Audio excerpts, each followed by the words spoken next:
So there's a key word that always comes up, especially when you're struggling in transition. And this word is the sole source of why you're struggling, why it's so hard to adjust to the civilian world. Why, when you tell a joke, they don't get it. Why they don't understand the acronyms. Why do you feel so misunderstood? Why do you get those weird looks when you're just charging ahead, making things happen, trying to contribute, trying to make your place in this new world that you find yourself in? The one word that is the source of all this is conditioning. And I need you to understand that while you were in the military, you were conditioned to think and behave in a certain way. You were conditioned to see being vulnerable as a weakness. You were conditioned to not stick out. You were conditioned to make quick decisions because someone's life might be responsible at the end of that. You were conditioned to not talk about what you were struggling with because it could mess with the mission.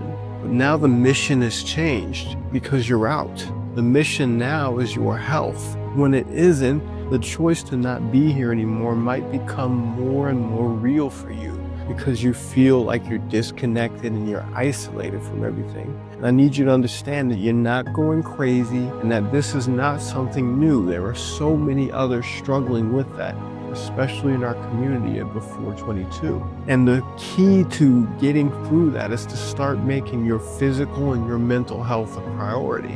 When I tried to ignore that and chase just success on paper, get the big money job making six figures, get awards, get accolades, act like I was perfectly happy all the time, I fell by the wayside big time because I wasn't willing to be vulnerable enough to ask for help and to admit that I was struggling.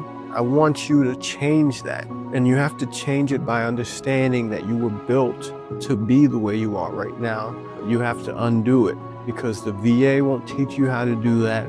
The military definitely won't teach you how to do that.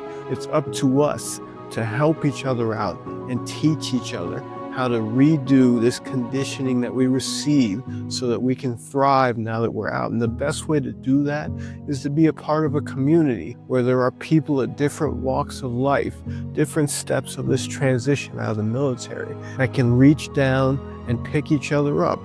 When they're struggling, there's so much that can be done to it. If you've been feeling like nobody understands you, if you're always having to explain the mood that you're in, and always having to feel like you have to keep your mouth shut because nobody will just get it, then that place is for you. This is Before 22.